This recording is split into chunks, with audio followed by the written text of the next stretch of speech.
Welcome to The Last Breakfast. Please enjoy the video. You start by confirming the essentials.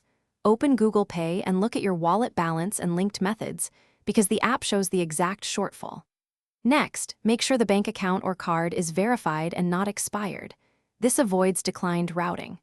Once done, update the app and grant permissions so background checks run correctly, then check recent notifications and failed transaction details. These explain why funds were insufficient and guide the next action. Now, adjust your payment methods to force a successful completion. Set an alternate default or add a backup debit/credit card and make it primary for this purchase. If a card throws errors, remove it and re-add it, completing OTP and bank verification so tokens refresh. Also, inspect your bank for daily limits, pending holds, and UPI auto-debit rules.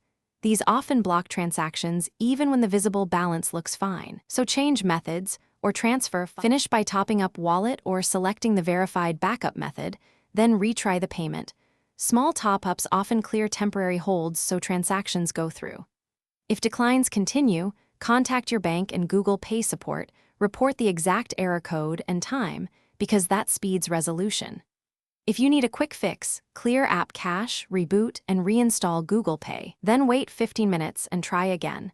This resolves token and sync issues most of the time. Thanks for watching. If this was helpful, leave a like and consider subscribing. See you next time.